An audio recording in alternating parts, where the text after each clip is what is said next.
Hey everyone, today's guest is channel regular Crissman Loomis. This is episode 7 of our podcast series. So, with that, welcome Chris, and let's get into the outline. What do we have for today? Great. So thanks for having me on again, Michael. So today we're going to talk about, for topics, we're going to cover Throwdown with Siim, Bryan Johnson, and myself, and with some helpful context and commentary from yourself to put it all in perspective for us. And then at the end, I'll be talking about an opportunity for everyone as I start up the 2026 Unaging Challenge, following up on the 2025 Unaging Challenge that's just wrapping up this year, and give people an opportunity to put into effect the habits that will give them the longest life possible. Fantastic. All right, so we start with that head-to-head matchup that you lined up on your blog. You, Siim, Bryan? Yes. So there's a lot of gritty stuff in here. So it started out with Bryan Johnson saying, I have the best biomarkers in the world. None can match them, living nor dead. And Bryan is currently 48 years old. And Siim responded with well, that's ridiculous. I mean, biomarkers change as you age, and virtually no one has the biomarkers of someone who's a 20-year older. But I'm 31, and I'll compare my biomarkers to yours, Bryan Johnson. It did so. And about 80 or 90%, if I remember right, of his biomarkers were better. But the comment is that Siim is about 17, 20, almost 20 years younger than Bryan Johnson. So yes, his biomarkers are better. So I'm here to provide context and a different benchmark for that as someone who's 55. And in the straight march up, well, let's see how I compare to Bryan Johnson and Siim. So we're going to group these by areas, and I'm looking forward to having some comment from you on whether we've hit the mark, overshot the mark, or whether we need to improve things. So the first thing to do is just sort of like the raw strength comparison. The grip strength is one that's oftentimes considered to be one of the best indicators of overall health, especially even in old people. Sometimes, as opposed to having them actually lift a bunch of weights, they'll just have older subjects come in and compare their grip strength, because it's an indicator not only of the muscular strength of your hand, but also because of the vein requirements in order to be able to use your hand effectively. It can be a very strong indicator of your cardiovascular fitness as well. And for this one, the three of us are all in a quite tight range. I'm slightly stronger than Bryan Johnson with my one-hand grip strength of 60 kilograms. I can't remember the units on this. Siim is stronger than both of us, but he trains quite a bit more and has a good 20 years on us. For the bench press, this has always been a challenge for me. My bench press is not where I want it to be at merely 98 kilograms, estimated 1 rep max. And both Bryan and Siim are quite a bit higher than this. Siim's got a very impressive 136 kilogram bench press. I'm working on it. But for the squat, 1 rep max. For that one, Bryan Johnson's about 115. It doesn't seem to be part of his daily exercise. Siim's at about 160 grams for his 1 rep max. And it doesn't seem like an exercise for him as well that's part of his base routine. For me, this is an everyday thing. Actually, every other week, I alternate between squats and deadlifts. But 160 kilograms, estimated 1 rep max. I'm very comfortable with it. These lifts aren't increasing probably for any of the three of us at this point. It's mostly maintenance once you've been training for more than 5 years. But I'm continuing to maintain at this level, and I'm quite happy with that. Quick notes, Chris? Yep. All right, so I'm glad you mentioned that, it's kind of an unfair comparison to have Siim in there, or against Siim. My first thought is, first of all, he's a beast, which in the most, respectful way possible, lean, fit, dedicated to training his whole life. So it's not a fair comparison because, like you said, he's at least 17 years younger than Bryan and, 24 years younger than you. So the other thing is but then he's the positive control, right? Potentially. And all of his biomarkers aren't perfect, but he's got pretty good biomarkers from what I've seen. So there are two other things too. So one is single time point measurements, which are important. But, when we're talking about aging rate, and I think a lot of people lose sight of this, is they'll only measure like once, maybe once a year, once every couple of years, whenever, infrequently, right? So is one measurement representative of a full year average? Like, for the sports players, if I'm a baseball player and I hit 4 home runs in one day, and then no home runs the rest of the year, am I the world's best baseball player, or maybe just on that day, right? So at some point we've got to, as a field, get to the, and I even thought about just recording all of my workouts, right? So people can see, oh, look, he did 13 pull-ups on this day in 2018. Is he still doing 13 pull-ups, or is he doing 13 pull-ups every workout, or is this just peak and then what does the rest of the year look like, right? It's kind of that bodybuilder in season, out of season mindset. Like, are you lean and fit all year round, or are you muscle beasts? It's what I call muscle obesity, right? Where they're gigantic and big, and then they lean down, right? So, all right, that's another side of it. And then also, so you guys differ in terms of body weight. So normalizing to body weight, strength per unit mass probably has some value if you're really going to do a head-to-head matchup. Because I think, what's your body weight? I'm 71 kilograms. Yeah, I think Siim is in the same ballpark, but Bryan's a bit smaller than that, maybe 5 kgs, but still in the same ballpark. But normalize it to strength, normalize the body strength, normalize the body mass could be important. Actually, have one more thought. So the other thing too is, I believe all of you guys, these are your 1RMs. Actually, I have 2 more thoughts. My gosh, the spigot. Keep going. The spigot that is my mind, right? So bench press, there's got to be standardized limits, because I don't know if you've ever seen like some of these people, they'll post their TikToks, and the official Olympic lift is, the bar's got to touch the chest, but then sometimes the person will arch their back tremendously, so they're moving the bar this much. But that's an official bench press, right? So, some of the bench press is hard to, mock, but for something like a squat, someone doing a quarter rep versus a half rep versus ass to grass, you know what I'm saying? So seeing it can be beneficial there. And then the other thing I think to note, this is my last thought on this one. Grip strength is pretty easy. You can't mess that one up. And grip strength I'd argue grip strength may be the most important biomarker on this short list, not of all biomarkers when it comes to strength and function. As is the training for longevity, is it bench press? I mean, if you bench press, all you're going to be good at is pushing stuff away from your body. And if you do a squat, all you're going to be good at is basically, sitting. I mean, you're lowering the weight to a seated position, right? What about, you could make the argument, all right, picking stuff up off the floor, maybe a squat would help, right? And I'm on it with these compound movements. They're part of my approach too, bench press, deadlift, but flexibility, being able to pick something up from the floor, being able to do a lunge, split squat, things that are more functional movement based, where flexibility and strength through a full range of motion, so if someone's got an outrageously high 1RM squat, but then can't touch their toes. And I'm not saying, I know your flexibility isn't the greatest, but I'm not trying to pinpoint you. I mean, I think this is a broader. So for me, the training for longevity isn't just about peak strength, maintaining peak strength, but also the ability to do functional movements. And I don't know how we would measure that. Do we have some yoga or Pilates instructor come in and test us all? So anyway, just something to think about. Well, one of the interesting things, actually, I mean, it's funny because that exact example you give of being able to touch your toes, but until I got my squat into proper form and was doing full reps down to below the crease, I wasn't able to touch my toes. But now that I've got full range of motion in my squats, now that flexibility has come. So in some ways, these are brought together. My latest challenge is not on this list because not many people are trying to do it. I'm trying to work on doing a muscle up. I just started about 2 months ago. So muscle up is where you pull yourself up to the bar and then continue beyond that to do a dip to get fully above the bar. It's a mixture of a lot of technique, but the real thing is that there's a whole range of muscle in there that you never exercise doing bench press or lat presses or chin-ups in the gym. So it requires you not only to be able to get to this motion, which I can do around 10 or 14 chin-ups, but then from there to get from that to moving down to this level, to getting to where you're here, is an exercise that's really never done in normal exercise unless you're a gymnast or something. So in some ways, it's very challenging for me, despite being able to 160 kilogram rep, do 10 or 12 or 14 chin-ups. I'm starting at 0 trying to do a muscle up because it's a different range that I've never practiced before. But I'm finding that doing that is giving me a lot more abdominal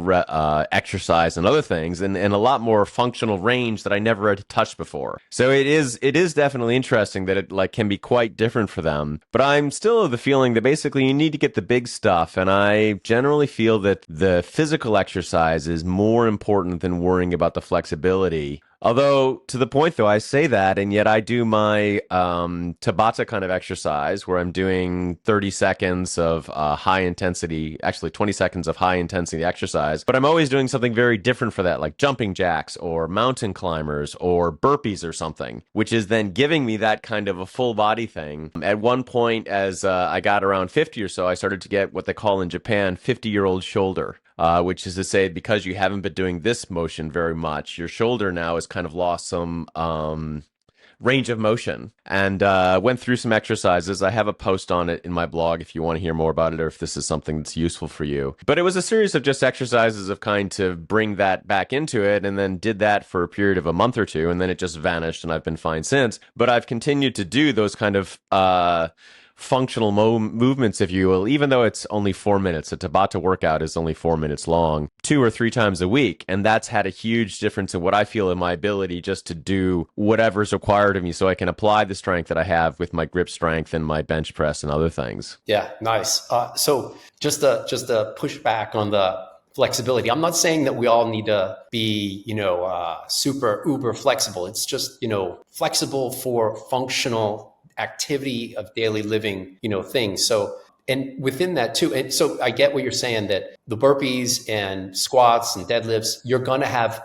greater flexibility than as if you never did that. But even training those movements, like, I've seen it where I've trained, I worked as a fitness trainer, 20 years ago, and I trained a 75-year-old couple, and they couldn't bend. I mean, their range of motion to bend, getting close to the floor was so terrible that I can't, and getting out of bed makes getting out of bed hard. Forget Right. picking stuff up off the floor, So I'm not saying to train like an old person, but at the same point, if we're not trying to take my perspective is if we're not trying to, optimize strength through a full range of motion for functional stuff, in addition to the big stuff, we're shortchanging it. So also too, the muscle up is great, but there too, it's like, I want to do, part of me has that same mindset. I want to do these quote unquote fun, fancy things, but then I'm like, what do I care that I can do it? So even there too, it's like the technique of it, you do the pull-ups. So some people will do the pull-up and then they kind of push their way up to do the, but then there are the gymnast types that it's one consecutive movement and they're just like bouncing. It's so fluid, but functionally, I don't see the value. So I don't spend the time, to do, even though I should say, as I'm doing my pull-ups, and I don't know, maybe this is just, we're born from the same litter, the same generational litter, and we have a similar mindset for this. But lately, when I've been doing my pull-ups, when considering that the muscle up, it's a real muscle up, a full muscle up is one consecutive movement, not to squirm up. Yep. As I'm doing that first pull up, I'm thinking about, all right, I'm going to. So I don't know if I get there by accident, I get there, but if not, I'm content to just do, high quality reps. Yeah, no, you're totally right. The muscle up is going to help me for nothing except for being able to do a muscle up. It's kind of bragging rights. So yeah, I don't think it's functional, but it's fun. Yeah, at some point, as I mentioned earlier, I think if we're going to really compare strength and VO2 max and all this stuff, people have to post videos, not just one video, but like week after week, just like we can watch the baseball players every day and then assess this one's the better player versus this one over a full year. I think and that's kind of my general comment for the head-to-head matchup is, I want to see more than just one test. I want to see test to test to test, consistency over time. Well, let's keep working through the one test that we've got for now. I can provide some context on the other measurements and things, which I'll add in. So then now we start to get into some more, actually this one starts actually coming to the story of why I'm doing lifting or some of the health stuff that I'm doing at all when we talk about body composition. So the first one, I probably should have written this out, is bone mineral density. So BMD, and this is grams per centimeter squared. And I come in like last place on this one and far last. And this actually is a great story for me because I had a DEXA scan done, which you've done as well, where they do a scan and tell you what your body fat is, your muscle is, and also your bone density is. And when I did this, the answer was my bone density was poor. It was on borderline. I think that would have been around when I was around 45 years old. And the conclusion at that time is, okay, 45-year-old person, you are already on borderline osteopenia, which is the one step above osteoporosis, where you need to be careful you don't break a hip or a bone or something. And at 45, that's too early to be in that situation. I was there with my brother and he got flying grades on it. His bone density was fine. And the reason is he'd always been lifting weights and I never had. So I did the research. I mean, it wasn't just like, okay, he lifts weight, I don't, therefore I will. And lifting weights is one of the key determinants of what your bone mass density is, bone mineral density is. So I then changed from that, and that's when I started lifting weights regularly every week. So I'm now no longer osteopenic borderline. I'm now just below around 40 percentile or so, but well within the green range. I think both Siim and Bryan Johnson had been lifting from a younger age. Probably Siim had been doing the lifting, but Bryan Johnson also was significantly larger before he decided to become healthy. He was quite overweight. And that is one of the things that carrying the extra weight is another way that you can have higher bone density. I've always been fairly lean. So while I'm distant third on this one, I'm happy to be third because I'm at least within the green zone on this one, which wasn't where I was when I started. Do you remember, Chris, do you remember what your bone BMD was at 45 versus now the actual number? No, I don't remember what that one was. It was significantly less. This is like even like if they just look at age irrelevant. So it actually increased significantly as I added in free weights and other things and serious gym time. So for me, that's a more important number, knowing that you've not only resisted, age-related decline, or you could say, I don't want to say sedentary caused, but, your lack of strength training or less strength training then, that you've reversed that. Because BMD declines during aging. For me, that you've resisted that and actually improved it over the past 10 years when it should be getting worse is potentially more valuable than people who have already high. We don't know if they started off higher and they've already come down, right? I mean, and probably not. But, so I wouldn't look at this as, they're killing me in BMD. It's the other side of it is you've resisted age-related change. That's a win. In your own, that's kind of the reason I don't, and I know I mentioned this where I was like, I don't care about head-to-head matchups against other people. It's me against aging. So pardon me, I'm looking this up. Of course, I have all of this online, so I can let's see. So I can find out what it was at the very first one. It would have been 2014. No, it would have been 2014. And let's see here. We'll just go through this and let me just take a look.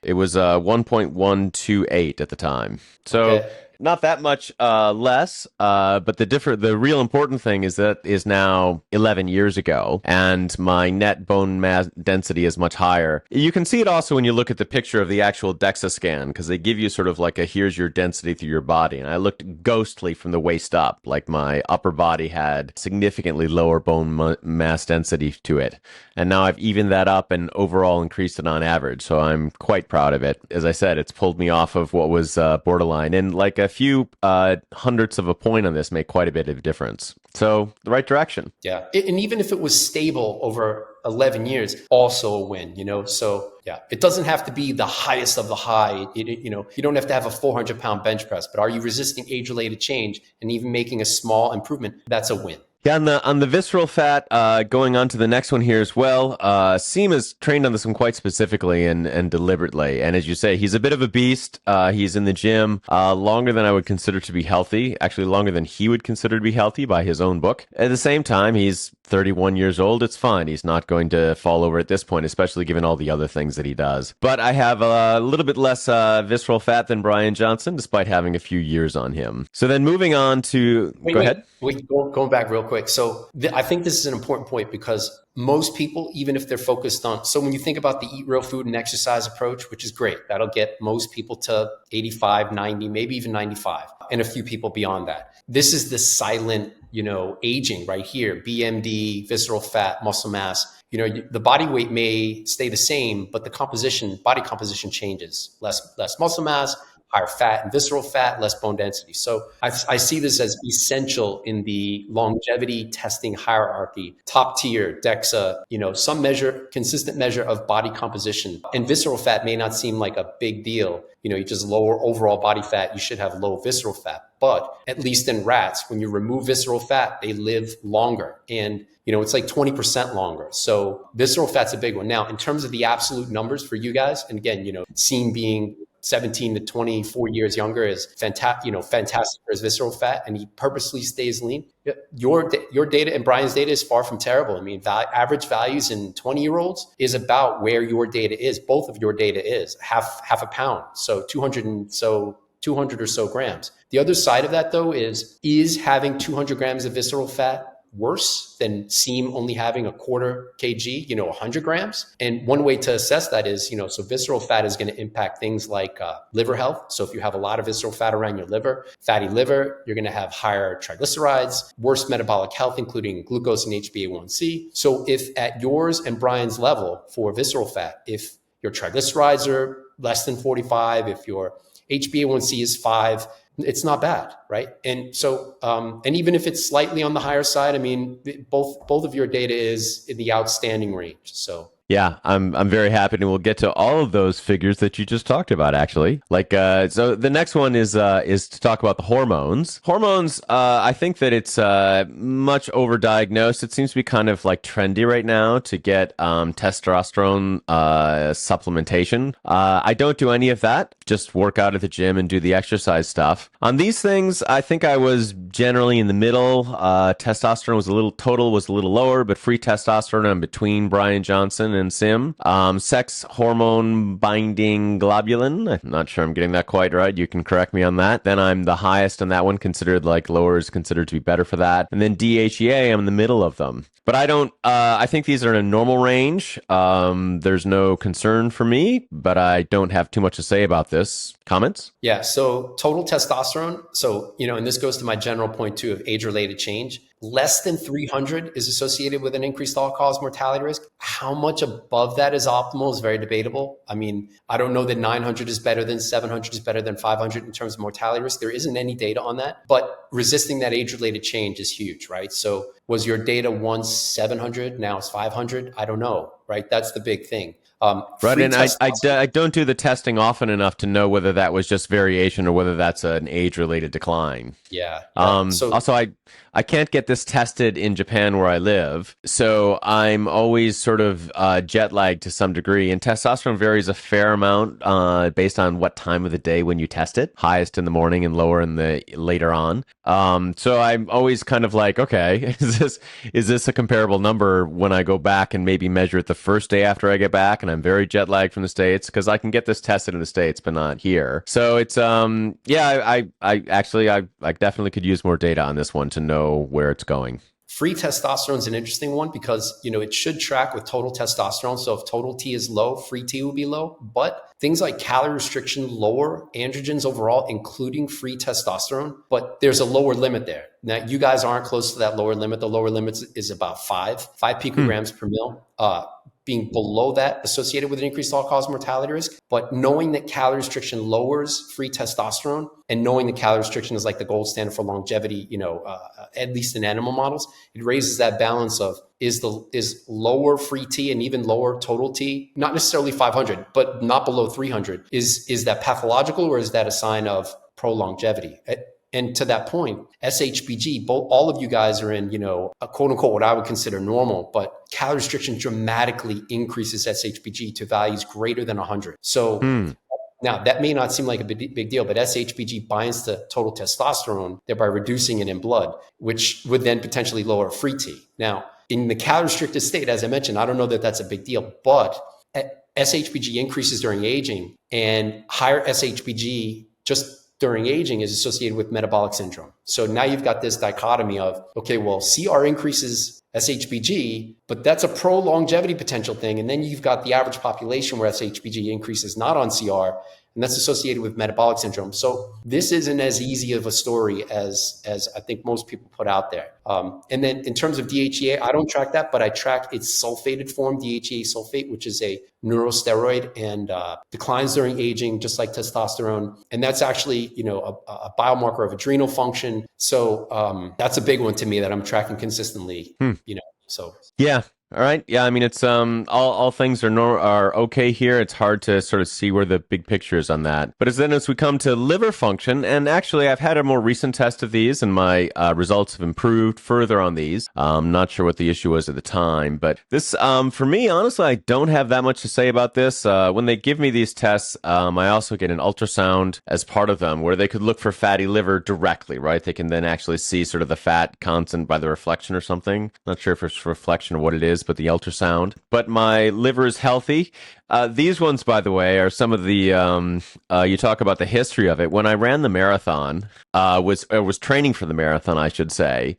These were all disasters. They were all like my AST, ALT, and GTT, or I think it was my AST and ALT. Where both of them were like over 70, which is significantly outside. Like 50 or below is kind of where it's considered to be normal. So they were very much affected by the overtraining or the overexertion that was part of the practicing for the marathon. But within a month or so afterwards, I think they were back within the range that they should be. I mean, aside from kind of knowing where I fall between the three of us on these, because I looked it up, some of it with help from some of the reference ranges that you have, I don't really know which of these are better or worse of them. So I'm open to comment. How do these look?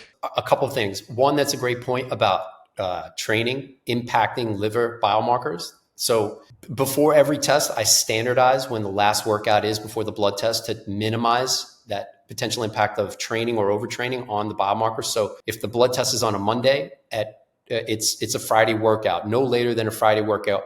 Monday or Tuesday test, Friday workout. So I've got 3 to 4 days, because if training is going to negatively impact the biomarkers, how can I see if other stuff, diet, supplements, et cetera, can move the needle? So I think that's an important point. Now, in Bryan and Siim's case, I mean, I don't think it doesn't look like they did a hard workout the day before testing, but for most people who are new to this, I'd recommend standardizing when that last workout is. And that may be some of the pattern in your data, especially when considering your ultrasound on your liver. And I think you're going to show triglyceride data, which also links into fatty liver. Your triglycerides are super low or low, which would suggest, great liver health. But in terms of what's optimal, AST, ALT, Siim and Bryan would be closest. So high teens, low 20s.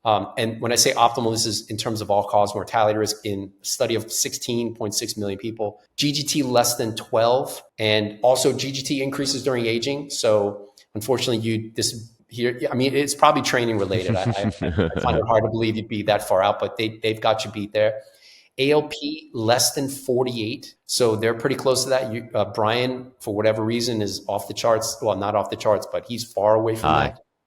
High. And that's based on a meta-analysis of 9 million people, about 9 million people. Bilirubin is an interesting one because it's a biomarker basically of red blood cell degradation. So hemoglobin is degraded into heme, and then heme is degraded via a series of steps into bilirubin. So at younger ages, the data is where Bryan and Siim's values are, but in centenarians, bilirubin is often 1 or around that or higher. So, and that's in association with, longevity and reduced all-cause mortality risk. So, on the one hand, you've got bilirubin, relatively low levels is more likely to be found in youth. But there's something also about bilirubin, whether it's an antioxidant or it's neuroprotective, whatever the mechanism may be, where at advanced ages, having higher levels would be beneficial. I don't think having values at 1, though, at your age would be a good thing. I'd be aiming for where Bryan and Siim's values are. And then in terms of albumin, actually, I think your data is the best of the bunch. I mean, higher is generally better. Here, too, though, albumin declines during aging. And for those who don't know, albumin may seem like an obscure biomarker relative to like glucose or triglycerides, but albumin's concentration in blood is around where you guys have 5 grams per deciliter or 5,000 milligrams per deciliter. Glucose, at best, 80 milligrams per deciliter. So albumin is 60 times more concentrated in blood. Even if you take cholesterol, 200 milligrams per deciliter, it's 25x more concentrated in blood. So when we think about the biggest trees in the blood forest, albumin is a big tree in that forest, and at least in terms of concentration. So 4.5 to 4.8 or a bit higher is my optimal range. You guys are all pretty close to that, but it declines during aging. So, your data there would be the best of the bunch if we're only comparing one data point. Oh, interesting. Okay. Right, and then on the kidney function, this one is always kind of a bit of a challenge for me, and a lot of it goes to what you're talking about standardizing around your workout times. In some of my old tests, for example, I've gone and done a big workout on Sunday and then gotten my blood tested on Monday. So EGFR, as I'm sure I know you know, is basically very heavily influenced by the creatinine, which can be produced by a workout. And oftentimes, my creatinine, they'll tell me that it's too high. I have sympathy here for Bryan Johnson at 1.21 having a higher creatinine because he's doing kind of gym lifting pretty much every day. And then the EGFR, which is your effective globofimular rate or something, globofimulation rate? Glomerular, thank you. Fibrillation rate, filtration rate. Then that's calculated off your creatinine. So if you're doing the lifting, then they're going to say your kidneys are bad, which is not the case. So that's why I have the cystatin C at the below that. And cystatin C is one, correct me, it goes up. No, it goes down as you age, right? Up. It goes up as you age, right? Yes. So my cystatin C being a little bit less than Bryan Johnson, but both of us are in the fine range. So Siim was saying that he thought that Bryan Johnson had kidney problems. I would say no. I think he's basically has higher creatinine because of the amount of workout that he's doing. And he probably didn't take an appropriate break maybe before he did his blood test, which will then give him a poor EGFR. But then the cystatin C, which is consistent with his age, maybe slightly higher than you would want, seems to be saying that his kidneys are fine. And then all of us are coming in with a reasonable bun rating, I would say. Yeah, so I'd actually agree with Siim. Okay. So exercise could impact kidney function. I don't know if Bryan's supplementing with creatine, which could increase creatinine. He is. Yeah. Oh, yes.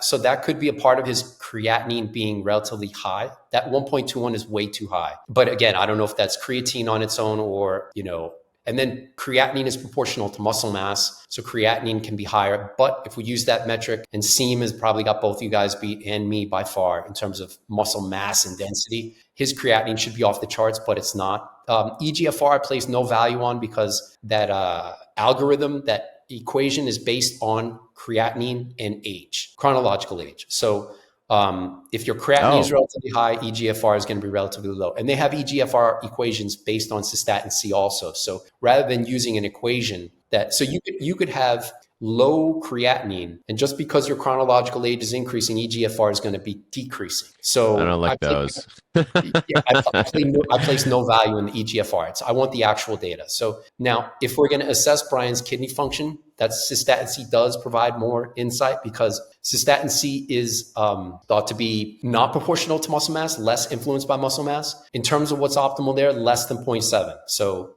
lowest all-cause mortality risk, increases during aging. I don't know where Bryan's data was aside from this test, but when you put those two values together, the creatinine, even though it could be influenced by creatine, and cystatin C, 0.87 is way too high. Now, cystatin C can be impacted by diet. I know that because my cystatin C has trended upward from around 0.7 to closer to 0.8789. But then making a dietary change, I'm able to bend it back down closer to 0.7. So, it goes to this idea of, should we, and I know Bryan has always said things like, my team and I designed this diet and that's why I'm eating X, Y, and Z. Well, your biomarkers are saying that stuff in your diet may be able to move the needle in directions to improve your biomarkers. Are you looking into that? So I don't know what it is in his case because, in my case, it's for whatever reason, sat fat, coconut butter, cacao beans. I cut that out. All of a sudden, cystatin C reversed that 5 or 6 blood test trend, 0.74, 0.75 back in that range. Still a bit outside of optimal, that 0.7. But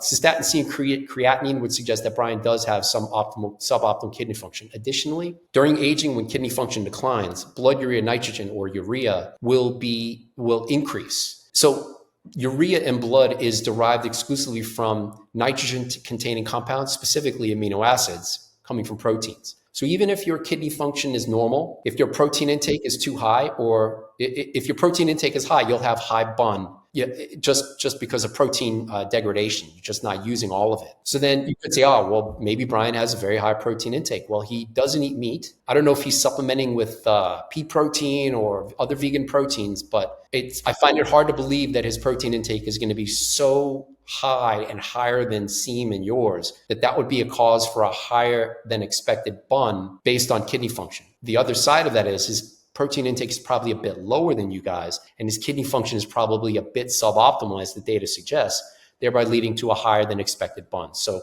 now bun on its own may not seem like a big deal. So what? It's urea circulating in blood. But when considering that it increases during aging, and also, I don't know what the value would be for everybody, but in cell culture, high levels of urea degrade tight junctions. So in the intestine, you have, it's a tube. And then you have intestinal epithelial cells, basically, that make the inside of that tube. Those epithelial cells are connected by tight junctions. So if you have high circulating levels of urea in blood, the intestine it gets a blood supply. Urea can degrade those tight junctions, making it easier for stuff inside the intestinal lumen, poop, microbes, microbial products, whatever it may be, to leak into the blood and activate the immune system. So how high bun has to be to get there? Does it have to be 25, 30 is found in very old people? I don't know. But on bun, I lean towards, lower being better, values where you've got it 12 or a bit less. Now, just to add one more bit of context too, bun can be indeed too low, because it's produced by the liver as a part of the urea cycle. So for people who have liver disorders,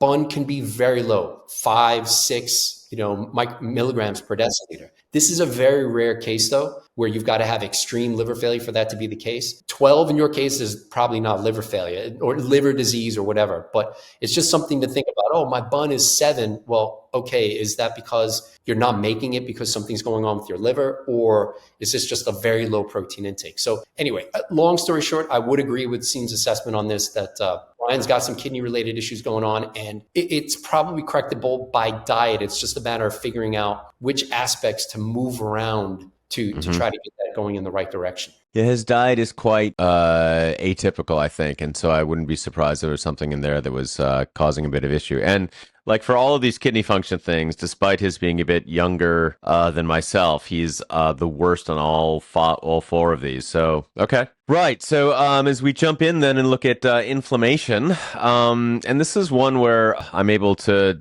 basically, my inflammation never been measured, as in they've never been able to find it. We have high sensitivity CRP here, and they get down to 0.1 milligram per liter. And they basically always tell me we can't detect any, it's below that. And then Bryan has about 0.3. And then under the inflammation, also I put the white blood cell count. I felt that fit best here, but I'm not really that familiar with what these ranges mean. So I'll leave it for you to commentary. Yeah. So HSCRP, all 3 of you guys, fantastic. It's even more fantastic that your data is as close to 0 as possible.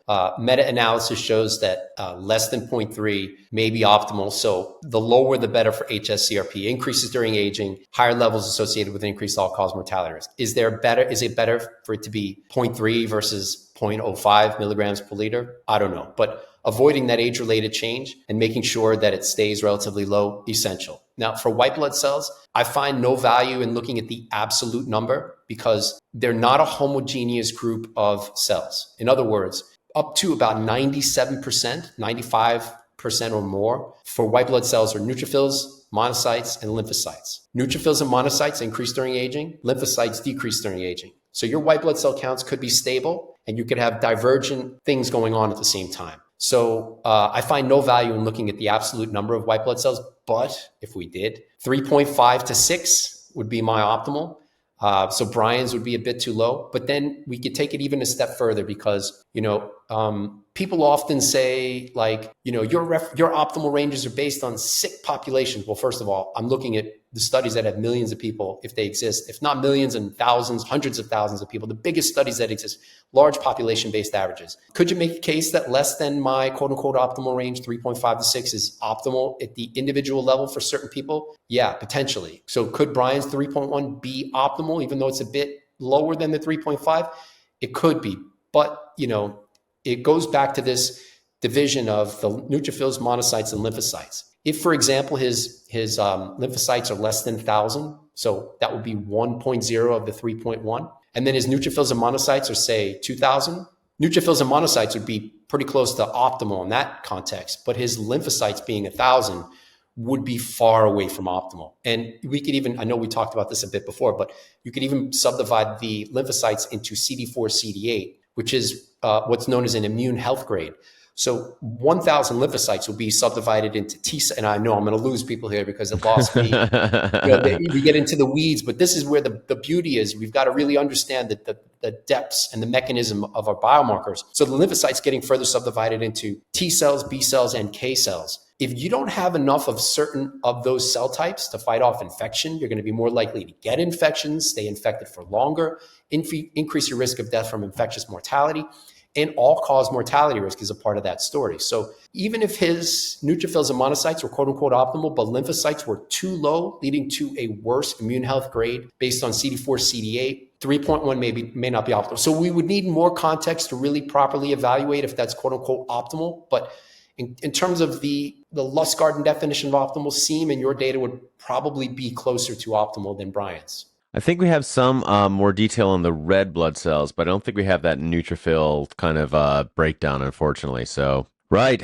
I mean, here we are with some more of the blood counts. I mean, we have lymphocyte here breakdown. And for these as well, I'm not quite sure sort of like how to read them. I do know that like on the hemoglobin, more is better, and I'm on the top of this one. For the RDW, the red blood cell distribution width, if I remember correctly, this one is sort of like you want them to have them as regularly sized as possible. And this one, mine are slightly less regular than Siim and Bryan. Bryan coming out number 1 on this one. And then the platelets, or the MCV and the platelets, were all comparable. These, although I have a slightly higher platelets than the others. And then the lymphocyte percentage, which I have, is the lowest of the three of us. And you said that was important. So I know this is something you've been studying. So what do you make of this? Yeah. So hemoglobin, 14 to 16 for men, quote unquote optimal, but 14 is not better than 15.9. Sorry, I should say 15.9. That's the upper range. Okay. Once your 15.9 is right on that border, because once it's above 16, that's a bit too high. It's associated with an increased all-cause mortality risk. Bryan's would be reason for concern for me.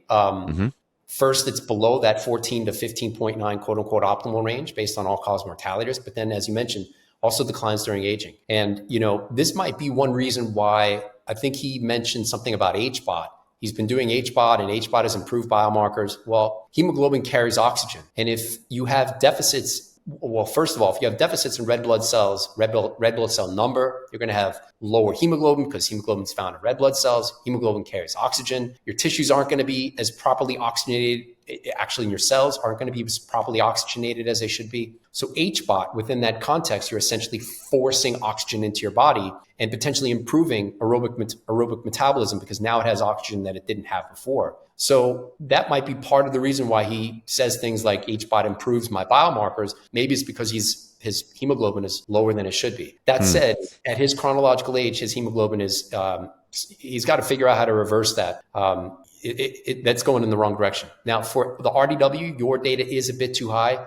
Optimal is either 11.4, 11.5 to 12.5. So RDW there too increases during aging, higher levels. I think once it gets to 13.7, now we're talking all-cause mortality risk starts to increase. So we've got that optimal that's up to about 12.5, and then 12.5 to 13.6. It's not significantly different than that optimal range, but then once it goes above 13.7, now we're talking higher risk. So RDW, it just for people who don't know, it seems like an obscure biomarker. It's the top predictor of Dr. Morgan Levine's biological age clock phenoage. So, the biggest contributor to it. So if your RDW is relatively high, your quote unquote biological age using that blood-based biomarker test is going to come in higher than it should be. That's just one easy way to assess that it's it's not just an obscure biomarker on a blood test report. MCV is the average volume of your red blood cells. So in youth, red blood cell volume is relatively small. And then red blood cells are all, as you mentioned, homogeneous in size or in volume. So they're all pretty small, which that's the youthful phenotype for red blood cells. But then during aging, that changes where the red blood cells volume starts to increase. MCV correspondingly starts to increase. So here too, your and Bryan data would be too high. Siim is right on the money with this. My target is close to 90. And I should say, not to make this about me and to interject my stuff here, but I've actually seen my MCV trending higher too, with my latest data being around 96, way too high. Seems the champion on 96 seems fine to me. I don't know what you're talking about, Michael. It's just the published data, So Platelets is a J or U-shaped curve with values around 200 being optimal. But if we look at what the all-cause mortality data is, 200 to 300 is optimal, lowest all-cause mortality risk. So Siim would be best here, but you could make the argument that closest to 200 may be optimal based on the lowest portion of the J or U-shaped curve. So you could be actually closest to optimal. 165 would be too low. So I'd put up a red flag on Bryan. MCH is the average hemoglobin found in red blood cells. I don't track that. I don't see the importance. That's not to say it's not important, but I see other biomarkers. So when we think about red blood cells, most people, just to bring it back to glucose and cholesterol, right? They think of metabolic health as the most important biomarkers, but red blood cells are the most abundant cell type in the human body, human cell type by far. It's not even close.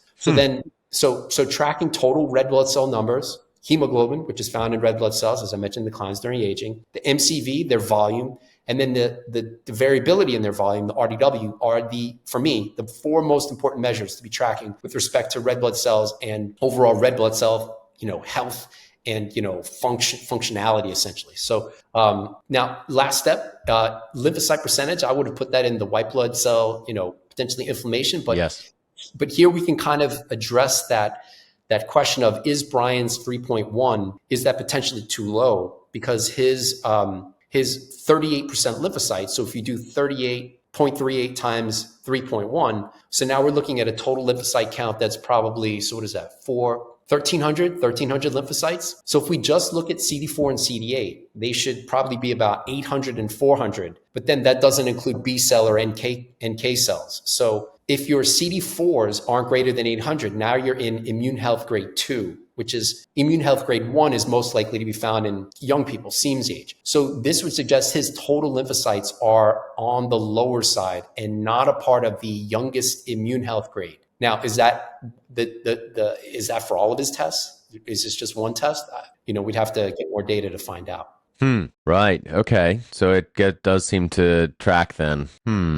Well, he's living a quite ascetic life, so probably, maybe. Okay. Let's see. In the lipid panel, this one's going to be interesting, I think. My numbers on this are quite far out of range in several places. So we start out with the ApoB, which is sort of an LDL correlate. And for this one, my numbers are basically a bit higher than the other two. I think I probably eat a messier diet, although I know Siim is not vegan, not vegetarian. He does eat meat from time to time. I have friends who love to do barbecue, and I love to eat the barbecue. So I do have red meat from time to time, and also have milk with my coffee every day. Then on the APOA1, and this is an HDL correlate, I'm off the charts on this one. So usually they'll look at APOA1 and HDL and say, well, it should be high, and over 40 or so for HDL is good.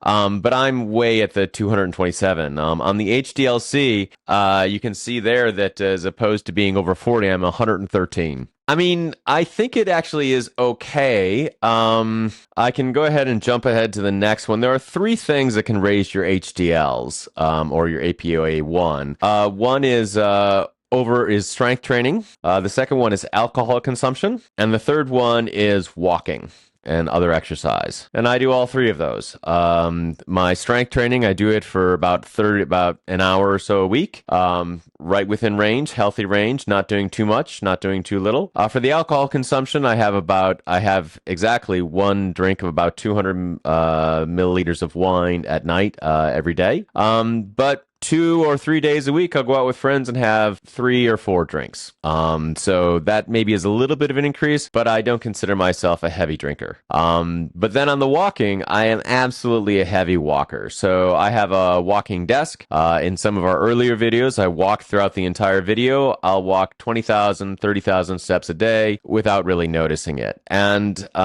there's a chart here. I'll jump ahead to this, where basically we can see that the more steps that you you walk, the higher HDL is. And this is pretty much a linear correlation, right? So you can see here that basically my 20,000 steps a day are causing my high HDLs. So given that we know that more steps is actually, although there's a diminishing return after about 10 or 12,000 steps where you're not getting much more benefit from it, we know at least it's not, it doesn't have a U-shaped curve, or it doesn't become bad for you at any point that we've seen in the charts. So I think my HDL, even though very high above the range, in fact, I went to an HDL calculator to figure out what was sort of a healthy range before, and I plugged in 113 for my HDL, and it bounced right back at me with an error saying invalid answer. Please change your HDL value, which is a little bit frustrating, but I think that it's fine given that I know the cause of it, which is the walking steps, as opposed to having an alcohol problem or lifting more than an hour a week, which I think is the optimum level. Total cholesterol, given the HDL, then is above what would be normal, but that is mostly the HDL content. The triglycerides here, as you noted before, are quite low for me. In fact, my recent test, they came back as 38, so they've even dropped down from the 54 I had at the time. And the LPA1, which you've talked about quite interestingly in some of your videos, as being a mostly genetic thing, although you've been able to move yours materially. I have good genetics for this one at 12.3, which gives me good hope that all of these are going to be fine. Yeah. So, all right, wait. So I guess I want to start at total cholesterol.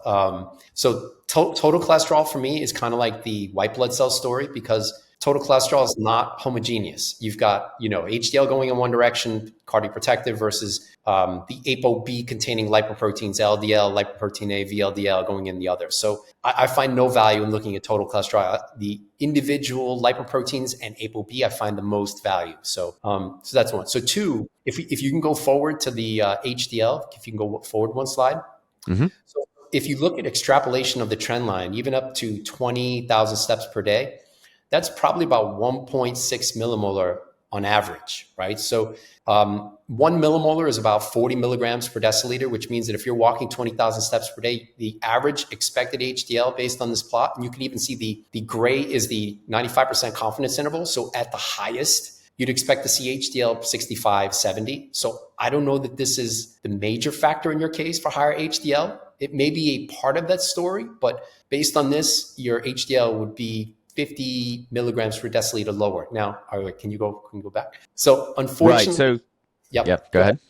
No, I was so just going to say, I have all three of those factors. So as you say, like that in and of itself is not enough to explain it. Yeah. Although then I figured that if you add on top of that regular moderate alcohol consumption, and then on top of that, I do an hour of weightlifting, but as we've talked about before, it's pretty hardcore. It's full-on squats, and all the exercise, the entire exercise time is based on multi-muscle movements. But so weightlifting may be a part of the story where, for whatever reason, you're sensitive to producing more HDL within that context. But, and I'm not happy to say it, and I don't know how much alcohol is contributing to it, but how would you know when HDL is indeed too high? So if you look at the all-cause mortality data, it's a J or a U-shaped curve, actually probably closer to a U-shape, whereas you mentioned less than 40, higher risk.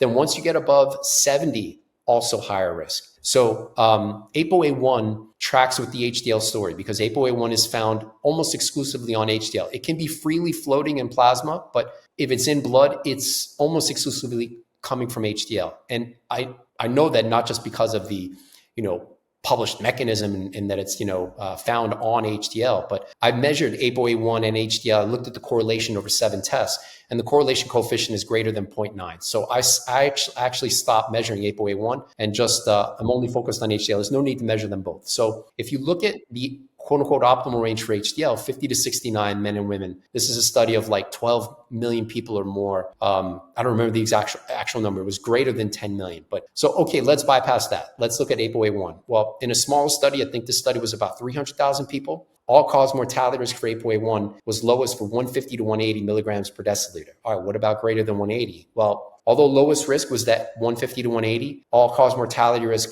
went away at greater than 180. So you essentially lost the lowering of all-cause mortality risk at values greater than 180. So in your case, I'd say that's the best case scenario. I don't think your HDL is going to be associated with a higher all-cause mortality risk. when considering ApoA1, but there's another factor to consider.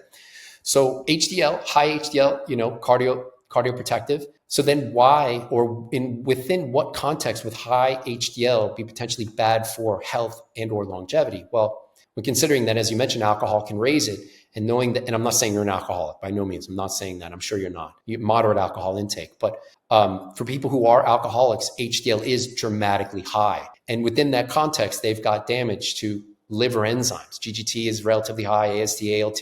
So could that be a part of your story where maybe you wouldn't die from cardiovascular disease, but maybe some liver-related issues? Could you clean up your liver-related issues with not blood testing the day before a hard workout, and now GGT is less than 12, AST, ALT closer to the low 20s, and then the HDL story doesn't become a liver health story. It's just, okay, well, maybe it's a bit too much wine where I'm losing the lowering of all-cause mortality risk just being outside of that 180. So that would be the context for that. ApoB, less than 70. So it's interesting because if you look at blood test reports, they'll say like less than 80 for primary prevention. So these are people who have or diagnosed CVD, less than 80, less than 70 for primary prevention. They get really strict once people have pre-existing CVD. But if you look at studies in the general population, less than 76, lowest CHD mortality risk. And then all-cause mortality data, actually less than 70. So these are people who don't have pre-existing CVD. So the reference ranges are behind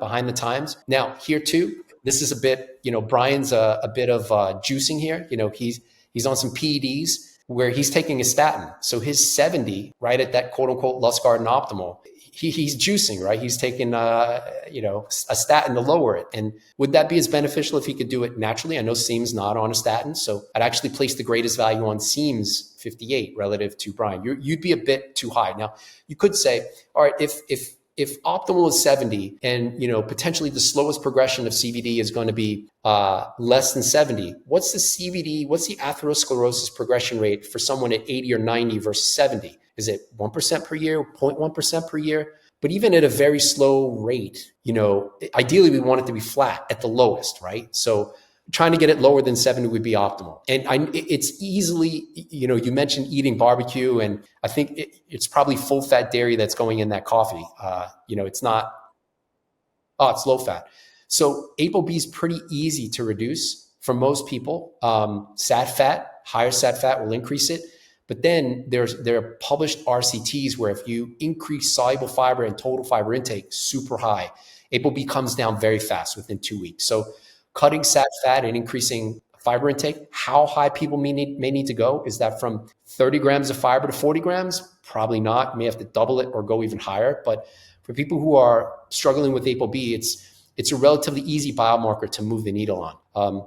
Triglycerides, I mentioned less than 45. If you go by all-cause mortality data, less than 90 would be optimal. The reference range has less than 150. But if you look at CHD mortality risk, it's less than 45. So here too, is 55 materially worse than 45? Is that a 1%, 0.1%, over time increase for atherosclerosis progression? I don't know, but my target is getting it to less than 45. I'm in the ballpark of where you and Bryan are, 55, 60. Depending on my diet composition, if it's higher carb, I actually goes to 70. So I'm still working on the recipe to get it consistently less than 45. And lipoprotein A, last but not least, even though it's, as you mentioned, it's a genetic marker and thought to be, resistant to change. From my experience, as you mentioned, it's definitely malleable. How low you can get is debatable, though. I've never had values where Bryan being the high end of this range is. In terms of what's optimal there, although lower should be better, there are published studies where it's just not associated with all-cause mortality risk. But on the other hand, there are studies showing that it's 6 to 7 times more atherogenic than LDL. And triglycerides are approximately 2 times more atherogenic than LDL. So the way I'm thinking about this now is, so ApoB consists of LDL, lipoprotein A, VLDL, and IDL. IDL is almost never measured. It's a very small fraction. So we can essentially boil ApoB down into those first 3, LDL, lipoprotein A, VLDL. So if your ApoB is less than 70, quote unquote, optimal, if the major fraction of that is coming from lipoprotein A and VLDL or triglycerides, so triglycerides divided by 5 is a very close approximation to VLDL. So if your ApoB is coming almost exclusively from lipoprotein A and VLDL, and less from LDL, that's actually going to be a worse cardiovascular disease profile, even at very low ApoB. So making sure that it's not just about low ApoB, it's making sure that lipoprotein A is as low as you can get it, VLDL as low as you can get it. And then within the context of low ApoB, relatively higher LDL. So easier said than done. My lipoprotein A is higher than it should be, actually even higher than Bryan's, because that's in millimolar. My millimolar is like 80, 75, 80 consistently. But so I've got to work on figuring out how to get that even lower. But all right, just to add a little more context. So fortunately, there is stuff for people like me, and you guys aren't in this boat. Your Siim is the best of the bunch there. But so even if someone's got relatively high lipoprotein A, 75, 80 nanomolar or more, having HSCRP less than 2 milligrams per liter, not 0.2, that essentially the CHD mortality risk goes away. But if you've got high HSCRP, the risk increases based on CHD risk based on lipoprotein A, and then also the waist to hip ratio. So when waist to hip ratio is less than 0.93, it's not associated with an increased risk of lipoprotein A associated CVD outcomes. But for people who had a waist to hip ratio greater than 1, and I've got a video coming on, actually I released it today. It's on YouTube today. Cool. But so for people who have a waist to hip ratio greater than 1, lipoprotein A higher than 50 milligrams per deciliter, which would be 125 nanomolar, way off the charts compared to the three of you guys. That's associated with an increased CVD mortality outcome risk. Whereas people with lipoprotein A less than 50 milligrams per deciliter and 125 nanomolar with a waist to hip ratio less than 0.93, no association with CVD mortality related outcomes. So there may be, for people who have relatively high lipoprotein A, ways to modulate that risk by keeping inflammation low and waist to hip ratio low. But anyway, context. Yeah, that's it's interesting. I hadn't thought of doing sort of the math to break down below the cholesterol. I mean, the thing everyone sees is the LDL and the HDL, and then breaking that into the LPA out of the LDL. Interesting. Yeah, this is high. This is why I get paid the big bucks. It's I guess you get into the numbers deeper, and get more correlations. Okay. So let's see. Continuing on sort of metabolic health. So I find this one interesting, and this is actually one of my wishes for Levine's age calculator, which you use very effectively. Unfortunately, my understanding is the data set that he used to calculate make his calculator with only had fasting glucose. It didn't have HbA1c available for all of the data points. Because HbA1c, as I'm sure you're aware, is a longer indicator of sort of your overall blood sugar level. So I'm quite happy with this one, although Bryan, Siim, and myself are all in quite a tight range, around the pretty optimal level of 5.1%. Fasting glucose, 86, kind of generally useful here. On homocysteine, a bit higher on this one. I know that yourself and some other people have done some interventions with vitamin B, if I remember correctly, to lower this. Honestly, I haven't really tried to address this or do anything with it. So I'm kind of just let it as it is. I figured my LPA1 and the other things that I had would be enough to protect from the CVD, which is to understand what this is the concern for. And then for the uric acid, Siim and I are about the same. And this one, Bryan Johnson, although it's not exactly clear whether lower is better on this one. I think it's more of a range than anything else. All right, wait. So HbA1c, 5 to 6% based on lowest all-cause mortality risk, but then lower is found in youth. It increases during aging. As close to 5 as possible. So all three of you guys, pretty great.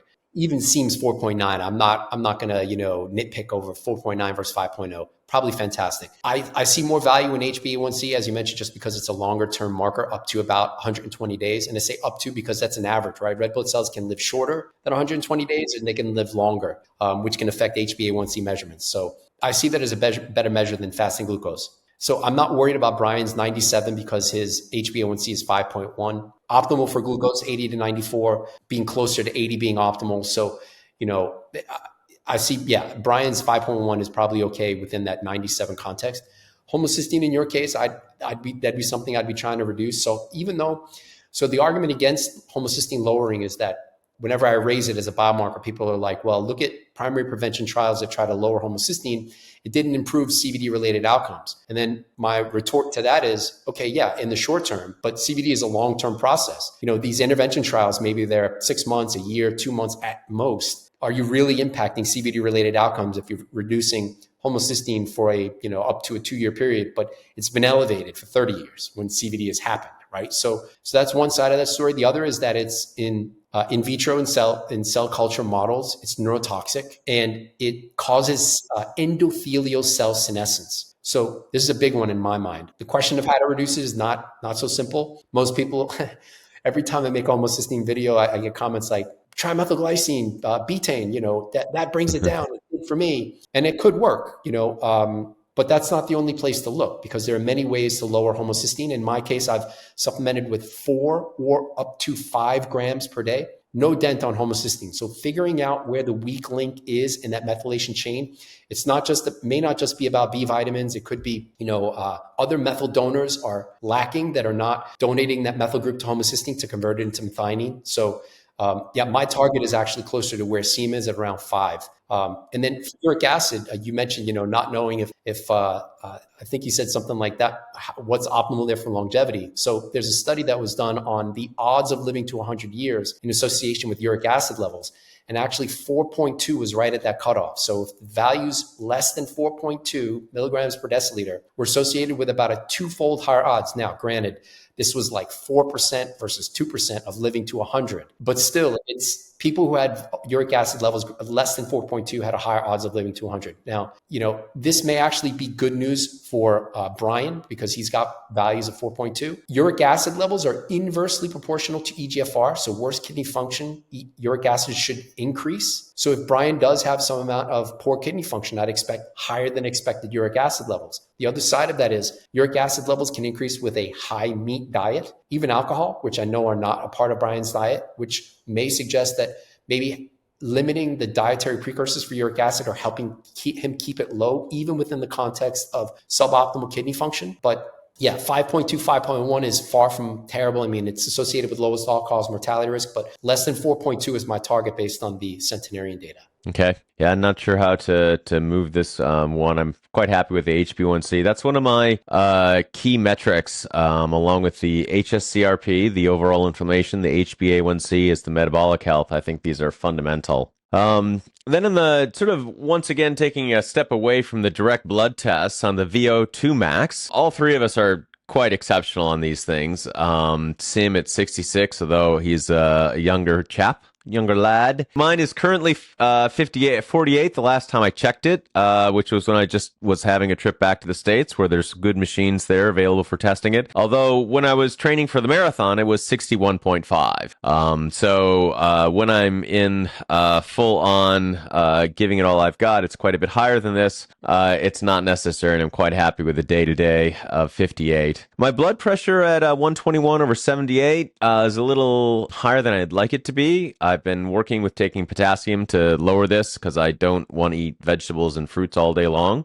Resting heart rate, all of us are quite low. Heart rate variability at the time was 50. Since I did this test, now it's more like around the 60, 70 rate as it sort of increased. I don't know, just as I've been tuning my overall fitness and reducing the number of days that I work out. As you know, this is quite responsive to whether you're overloaded in your training or not. Comments? Yeah, so most of this is great news. So VO2 max, I get it's important, declines during aging. But here too, when you think about what we're actually looking at, it's your maximum ability to consume oxygen under physiologic stress. I just don't know how functionally related that is to just everyday life, right? Sure. If you're trying to run for hours or run for miles, important.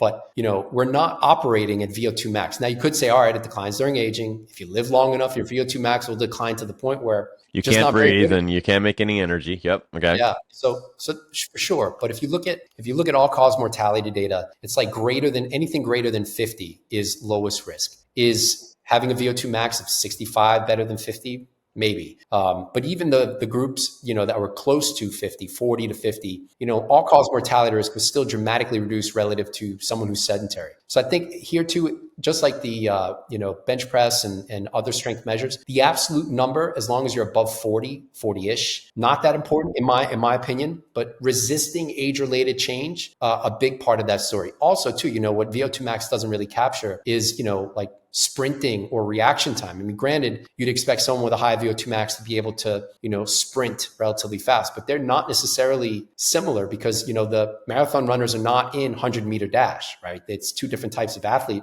and even body types. Sprinting may not seem like a big deal, but if you're walking down the street and your reaction time is poor because of old age and you can't move out of the way. Mm-hmm. So anyway, I see value in not just VO2 max, but other aspects of anaerobic fitness too. BP 120 over 80 is associated with lowest risk. There is obviously data in younger people where average blood pressure is 100 over 60, but here too, avoiding age-related change is important, which goes beyond one test, one test measurement. Was your data 115 over 75 and now it's 120 over 80, right? I mean, that's a big one. And blood pressure is, I've measured it the last 3 days in a row. I'm measuring it at least, 10 times a month. I really have to increase my 10 times a month may not seem like a lot, or may seem like a lot to some people, but my dad is 83 and he just started blood pressure meds. So I may have some genetic predisposition to, and my averages have been about 120 over 80 more recently. So this is a big one. And most people aren't thinking about it in terms of CVD risk. They're thinking about lipoproteins and insulin sensitivity, but people who have, there's a study I haven't made a video about yet, but BP is on that list for, most likely related to having a CVD event is having relatively high blood pressure. And it doesn't have to be 150 over 100. It can be 130 over 80 increases risk. So BP is a big one and it's easy to measure. I get that it's time consuming and it sucks to have to sit there for 30 minutes, relax for 10 minutes, measure it every couple of minutes to take an average. But I mean, it's an easy biomarker to measure. Resting heart rate. I can't, I just find it to be too boring. I do like a 5-minute waiting thing and then take my blood pressure and wait a minute and take it again. Although, one of the things that I've talked about on my blog, I mean, I think there's a definite cheat code for blood pressure. It's about 3 times as effective to increase your potassium as it is to decrease salt. And they've been saying decrease salt for blood pressure for decades, ever since the DASH study came out, which, if you follow the literature, the DASH study was a huge outlier in the effectiveness they had of that. That was not able to be replicated in the amount of reduction in salt they had versus the blood pressure results. But I find it to be much more effective to increase the potassium intake, which you can do. Natural sources would be like bananas and other things, but also you can get a powder that you can just take in dosage that then gets you to the few grams or so that you would need a day to reduce it. And I found that takes down my blood pressure by about 5 off of the systolic number and 2 or so off of the diastolic. And my blood pressure is already in good range. I think those effect would be greater if you had a higher blood pressure to start with. So carry on. You were about to talk about resting heart rate? No, wait. So that's good. That's a great point. So increasing potassium and lowering sodium is probably the lowest hanging fruit. So just along those lines, though, note that my average potassium intake, because my diet is abundant in vegetables, and especially potassium containing vegetables. Right? I know. So, when I'm talking about I don't want to spend my whole day eating fruits and vegetables. Wait a minute, that's what Mike does every day. no worries. You know me. I don't get triggered. But so I'm on 7,000 milligrams on average, about 7,000 milligrams of potassium per day. The AHA, American Heart Association, I mean, their recommendation is like 4,800 milligrams per day. And I've actually been a lot higher for potassium, and that's on the context of around 2,200 milligrams of sodium per day. So I'm at AHA or better targets, and yet blood pressure is not 100 over 60. So that would always be the first place to start. Increase potassium, lower sodium. And if you look at the published studies, it's right in line with what you said of higher sodium diets, even very high, 5-6 grams per day. If you cut that down to the lowest end of the sodium intake range, it's only about a 5 mmHg difference, for very high versus very low. So it's right in line with what you're saying. Some people may get a bigger impact than that, but there too, I've been playing with my sodium intake because I've gone a bit higher intentionally, 2,700. Now I'm cutting it back down, 22, and I may go back down to 1,800 because sodium is a part of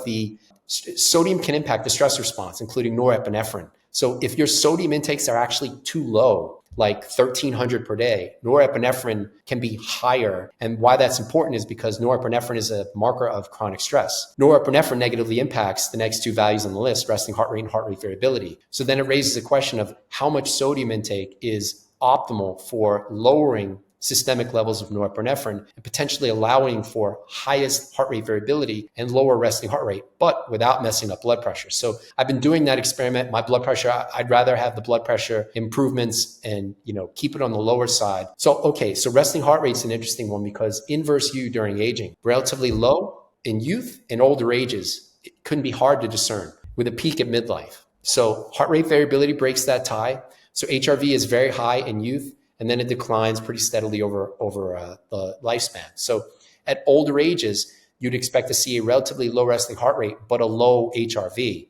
Whereas at younger ages in fit people, very high HRV, very low resting heart rate. I mean, Siim's data is a perfect example of that. So now people then often say, oh, it's genetic. My HRV is terrible. It's always been terrible. It can be improved. Can you get your HRV from 50 to 90? I mean, I know you saw changes during marathon training. And as you mentioned, balancing activity versus rest, it goes up.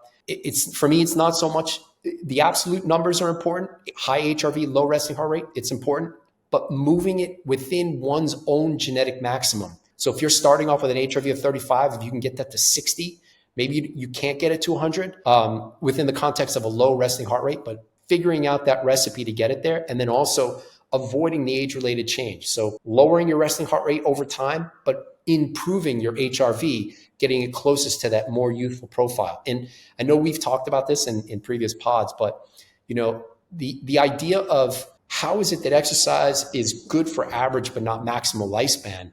And I think chronic overtraining is a part of that phenotype, or getting the exercise prescription slightly wrong. Because when you think about function predicting health span, which should predict longevity, if you're overdoing exercise by a bit and you're chronically stressed, whether through norepinephrine or lower HRV and higher resting heart rate, I'd imagine that's going to be bad for some measure of lifespan. Is that a 1 or 2 year change? Is that a 10-year change? I don't know. Mm-hmm. But if we can keep HRV high and resting heart rate low, function as high as possible, my bet, and there's no published data on this, nobody's done a study on it, this is my speculation, is that we'd be able to push the longevity promoting effects of exercise from just an increase in average to closer to the maximal. So I look at HRV resting heart rate as essential in this equation. I think that's a perfect segue here as we look at sort of here we go to the aging biomarkers.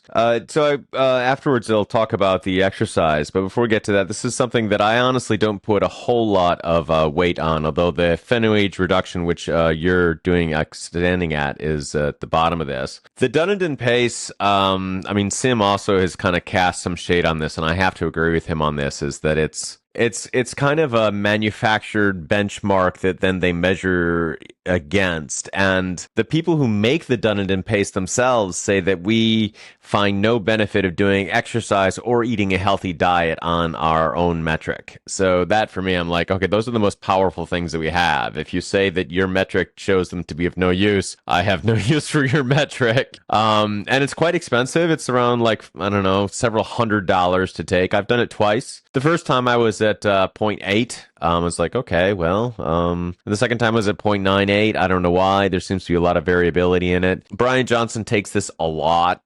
He puts quite a bit of, he's got the Olympics and stuff that he competes on. Telomere length, I don't know. I mean, it's supposed to be better, but mine is quite low. But that's supposed to be a cancer prevention marker or something that goes down as you age for sure, but I don't know. The pheno-age reduction, this then is tracking back into some of the things I think are quite important, like not the HbA1c like I would prefer, but the glucose, the CRP, which is the inflammation marker, the albumin, which you mentioned, the red blood cell distribution width, and other things. So I think it's useful, although many of the things that I've talked about here would not be affected or reflected in that at all, and I think are quite important, like the VO2 max or grip strength and other things.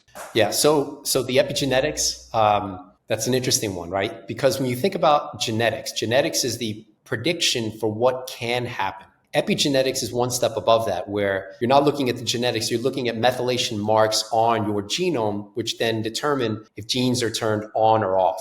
So there too, it's a prediction. It's not a measure of what's actually happening. In terms of what's actually happening, how they derive the algorithm, it's an epigenetic prediction of 19 clinical chemistry biomarkers, including HSCRP, HbA1c, ApoB, waist to hip ratio, oral health. So but it's still a prediction of actual biomarkers. So I measured Dunedin Pace. I used True Diagnostic, and I love their company. I love their leadership. It's not a knock on them. I got tired of looking the prediction of real stuff, and I'm just focused on the real stuff. So I added HbA1c into the approach. For basically the same cost, I added the actual biomarkers. Now, in your case, so in terms of how good or not that it is, so Matt Kaberlein and Siim have kind of poo-pooed on epigenetic testing as a whole, but it's important to know that all epigenetic tests are not the same. There are many epigenetic tests that exist that are not based in published literature, that are just giving you a biological age. And this isn't just epigenetic clocks, it's other clocks too that companies are using. And they'll say, even Whoop has your biological age is X. Well, what is that based on? Show me your algorithm, publish the data. Let's see how good it is. Because if someone's epigenetic or any biological age test is not significantly correlated with chronological age, for example, Dunedin Pace's correlation with chronological age is only like 0.3, very weak. Whereas PhenoAge, which includes 9 clinical chemistry biomarkers, its correlation is like 0.94 to 0.96. But now the other side of that equation is your biological age test associated with risk of death for all causes? For Dunedin Pace and PhenoAge, this is true. But then even there's a scale. If you take all of the biological age tests, how strongly or not do they correlate with all-cause mortality risk and or chronological age?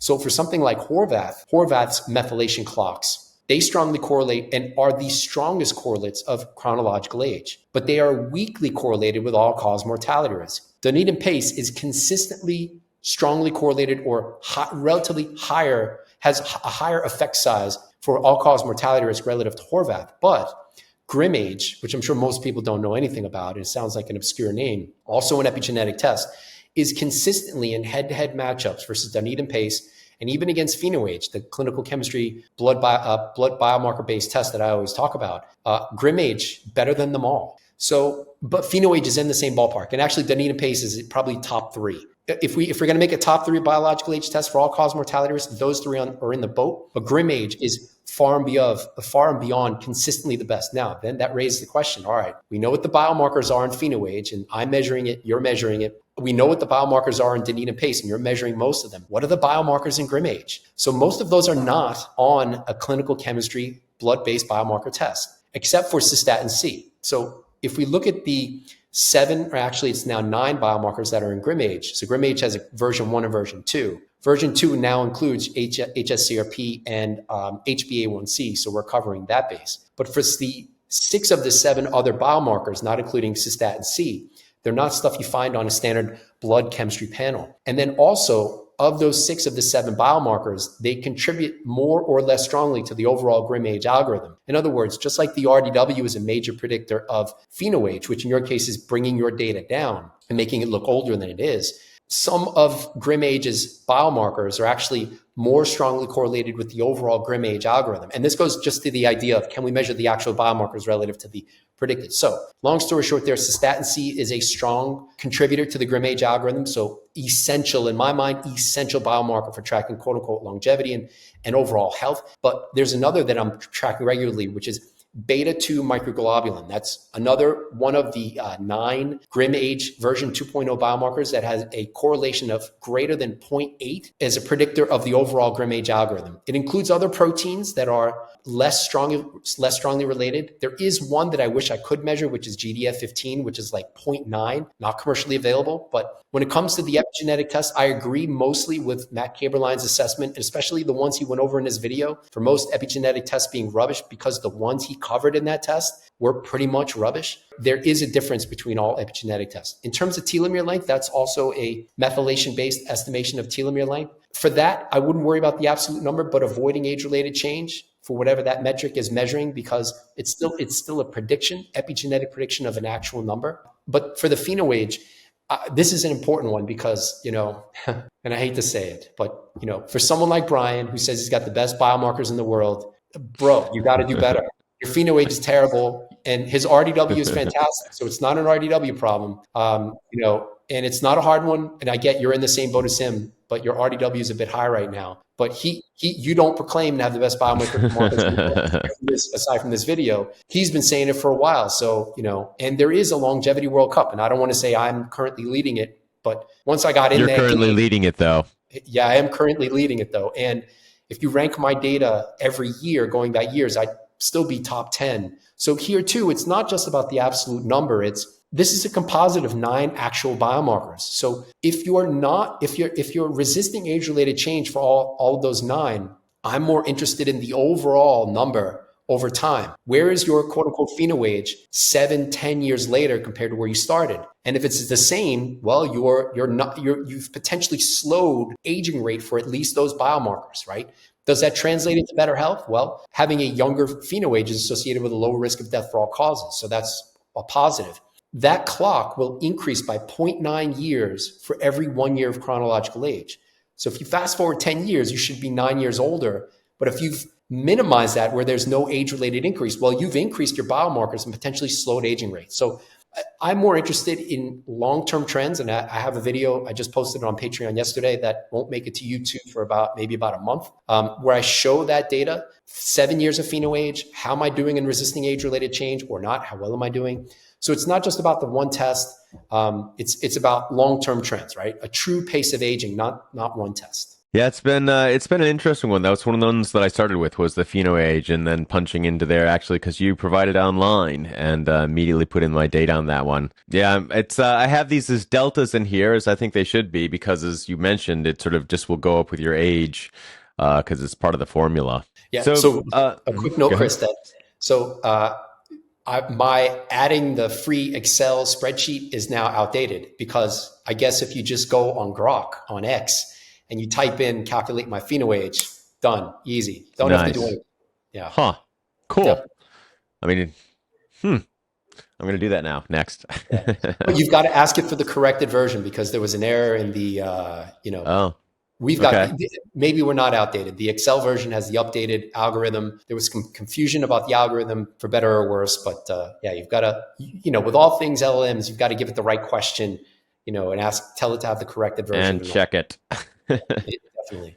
So this is the next one here, I think is the key for me at least. Well, as you mentioned, my numbers haven't been the best on everything. As far as the amount of effort that I put into it, and this is what I optimize for. I'm quite happy with it. So as far as the weekly workout hours, both Bryan Johnson and Siim spend about 6 hours a week working out. Bryan literally works out for an hour every day except for Sunday. And then Siim, when I added the times together, came out to about 6 hours as well. And my whole intent behind this is I go to the gym once a week for about 40 minutes, do one HIIT workout for about 20 minutes and one run for about 30 minutes. And as far as my straight up workout time, that's all that I do for the entire week. So the payoff, I think, has been fantastic for this amount of effort. On the daily steps, this is where I bring the thunder, because with my walking desk and other things, and I think this is one of the most important things, the benefit that you can get for it, I think this is one of the reasons why my CRP, my inflammation is so low, is because of the amount of walking that I do.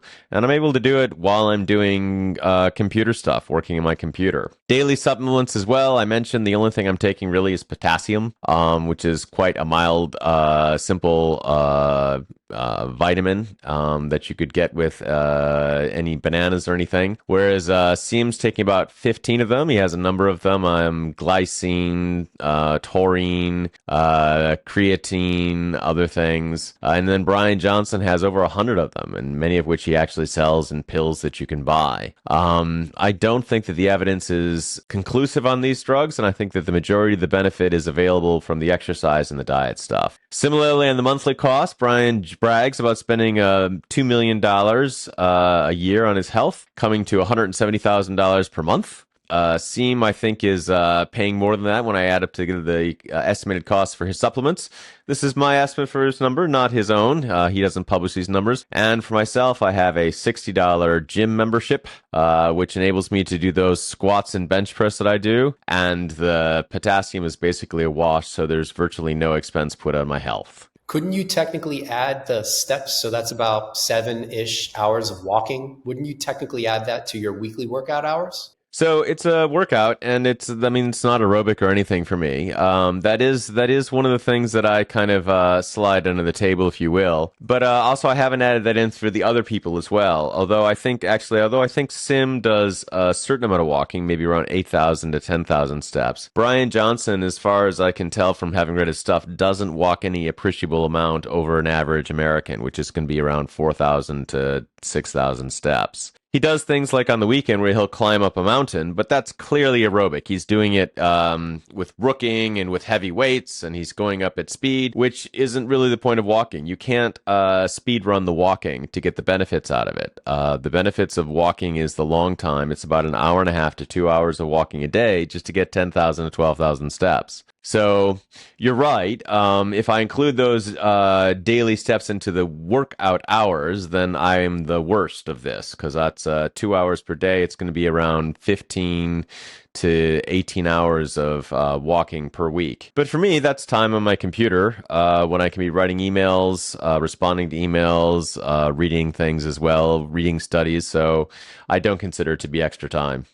Yeah. So, I think walking is great exercise. Don't get me wrong, but there are other ways to get that cardiovascular stimulus that are lost because they're not technically taking steps. For example, it's not cardiovascular though. I make a distinction between it. I mean, it's low physical activity, low intensity physical activity, but you shouldn't be out of breath at all. I mean, it depends. For some people, if walking is cardiovascular activity, I'm usually thinking of people for whom there's no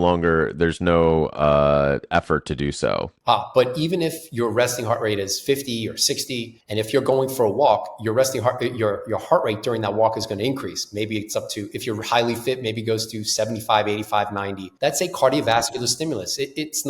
You're not doing a hard quote unquote workout, but there is going to be a benefit for a a high volume, low intensity walking, But anyway, my point around that is the one reason I don't focus on steps is, there are other low to moderate intensity exercises that are beneficial for cardiovascular health that don't have to be walking. Like, my workouts are right now 75 minutes circuit training based. I'm getting, my average heart rate, which is an underestimate by Whoop, is around 120 beats per minute. It may be a bit higher, 130, because Whoop is known to underestimate heart rate during workouts. So I'm getting a 75-minute cardiovascular stimulus, which is pretty much, if you translate 75 minutes, whole body elevated heart rate for that time. That's, an 8-mile run if we tracked it over at worst, that's a slow pace, right? So if I track steps, I would never get that because I'm not walking anywhere. I'm just moving. I'm distributing it everywhere. Another thing also is, like, if we put my steps on this list, I'd probably be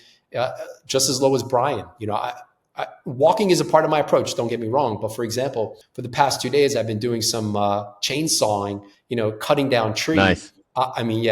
It's Okay. For me, it's exercise. It's a nice workout, but I'm not going anywhere, and I am getting a cardiovascular stimulus. When I look at the data, it's a stress trace that looks like I'm doing, and I have to be careful to modulate that. Otherwise, it'll start to negatively impact my HRV, or resting heart rate recovery. But there are other things we can do activity-wise. It doesn't just have to be steps. It can be in a variety of ways to get that cardiovascular stimulus. All right, I have one more note about this: is the monthly cost. Bryan's is dramatically under, because if you just factor in, I think he took 26 Dunedin pace tests in a year, or some outrageous number, because he's trying to get his lowest number ever, right? So he's taking the test as many times, and it's a $200+ test. So that's at least twice per month. That's $400 a month just on Dunedin test. Now, I get you got it for supplements, but we can add at least $400 to that cost. Plus, what about the cost of having your own HBOT and doing all the stem cell therapies and all the other therapies? The cost is off the charts. So yeah. Also, the point I want to make is, with all those supplements, that PhenoAge is still not great, right? So, Yeah. I like Bryan. I appreciate him. I'm not the type to ruin someone's spotlight, to shade them for their spotlight. I'm not that guy. But constructive criticism, for someone that claims to have a team of, we do this for this reason and this for this reason. Well, what are those 100 supplements doing? Are you actually moving the needle on more things than not? I'd like to see some correlations, between, supplements and biomarkers and, planned approach. He's been doing that for psilocybin. He heavily has documented that. I'm awaiting the blood test, data.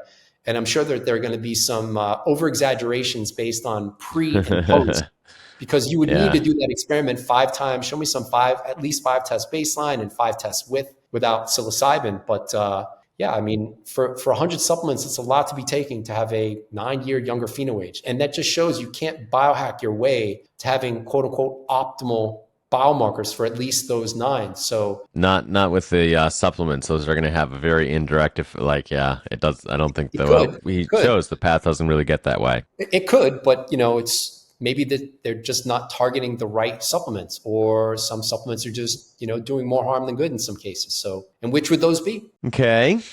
Well, that brings us to the end of this one.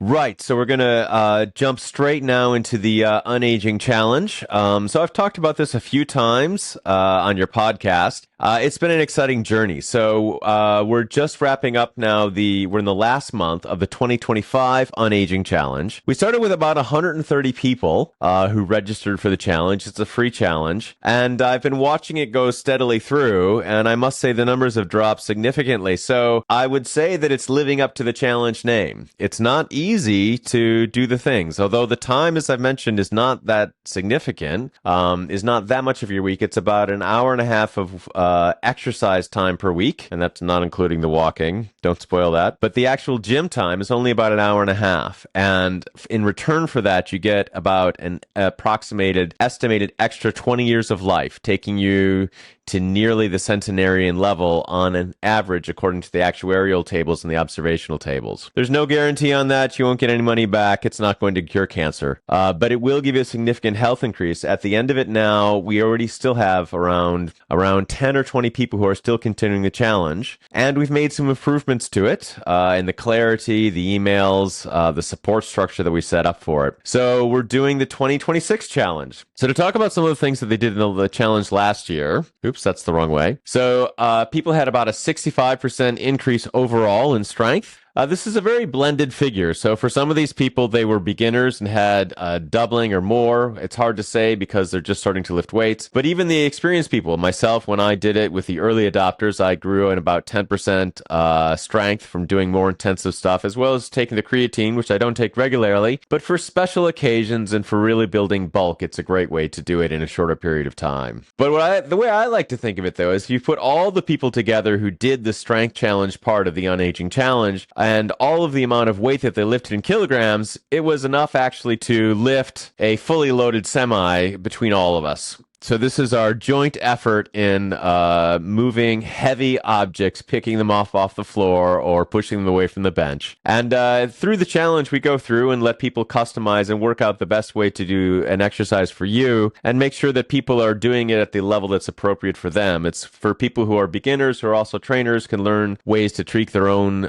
routine and and weightlifting routine to get the most effective one for the least amount of time. So then after that, we go through a walking challenge and see how far people can walk and get closer to that 12,000 steps, which I think is ideal per day. And between the entire team, we walked 11 million steps over a period of 3 months, which is enough to have walked from Anchorage, Alaska down to Miami, Florida, and enjoy the beautiful beaches down there. So we'll continue to do these things. Part of the whole idea of the Unaging Challenge is not only that you learn to do some things yourself and you track it, so it's a challenge, just make sure that you're doing it, but we put people into groups together, teams that are then visible on a semi-private level so you can see what the other people are doing. Not only are you accountable to yourself for doing the challenge and doing the steps or the weightlifting, but also other people will be able to see, and you can compare, trade notes. We have a Discord that we set up to do for it, and weekly emails that go with these are the goals for the week. Best of luck. Here's how things are going. And sort of in that line, here's the group of people who were the early adopters for the Unaging Challenge. These are friends of mine from around Tokyo who did it. We had around 25 people who did it in the very first batch. And I can tell you, it's one of the most rewarding things to have worked with the people I know and to have worked through the program and have actually seen the transformation. My birthday is around September. And so then when I had a birthday party and had a bunch of people come over, it was very apparent that these people were more fit and in better shape than they had been than we started at the beginning of the year. So enrollment is free. It's open now on my website. website at unaging.com. If you'd like to participate in the 2026 Unaging Challenge, welcome. You can come by yourself or you can come with other people. There's a place in the forum if you'd like to be placed with another group of people. I had some people from my high school, several who have continued all the way through to the end, who've done it with me or with my other friends or with a group of other people. All is welcome. And make 2026 the year that you achieve your health goals. Anything you want to add or say about that, Michael? No, I think it's great. I think it's great that 25 people is a lot, and anything intended on improving people's health through lifestyle, it's great. Like, we don't have to wait for published trials. I mean, you recruited a big enough group to potentially positively impact, a lot of people. So I think it's great. I think in one of the earlier Unaging challenges, you showed some biomarker data, maybe HRV or something like that. So are there plans to include at least HRV, resting heart rate, and or maybe even blood tests? Because that would be really interesting to see, blood pressure, function, even blood pressure. If you have everyone come in for a blood pressure reading, a couple days in a row before starting, and then, a month in, 2 months in, and really, looking at something that would change over time, to show that it's not just fitness, it's also the stuff on the inside that's potentially improving. I think, I don't know, are there any plans to do some of that? So the only device that we regularly ask for is the HRV and the resting heart rate and also the VO2 max as measured by a wearable. And we leave that to people to determine for themselves what they want to use for the wearable. We had one person who said, I'm not sure for the walking thing. I don't have a pedometer. I'm not sure I can do this. And then she's like, wait, my phone counts my step. It's fine. I got this. So we want to be as free for people to pick their own thing. Many people have done exactly what you said, where they've tested it, but we haven't recorded all of that data. One is that I don't want that much personal data.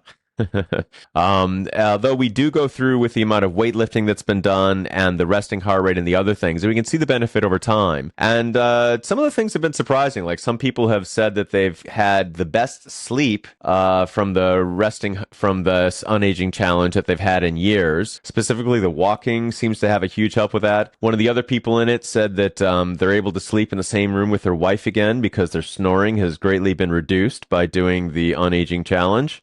It's not a weight loss program. There are other things for that. It's more on overall health and longevity, although several of the people on it have found that they've been losing weight if they've just kind of taken a different focus for it. The last quarter of the challenge is called the Unaging Plate Challenge, where then we take a look at diet and just see what it would be to take a simple framework that give you the steps that you need to make sure that you're getting a healthy diet, to take out, put in the big winners and take out the big losers so that you can have a healthier life. And we track all of it meticulously on, if you eat this food, it costs you this many minutes of life or gains you this many minutes of life. So it's very much numbers based, but it's more so about the team and coming through together and doing the best thing to improve for yourself. We don't have a leaderboard on it because the leaderboard is what we achieve together and how much life we save on it. So I'm very happy with it, very proud with it, and I hope that more people participate in it this year.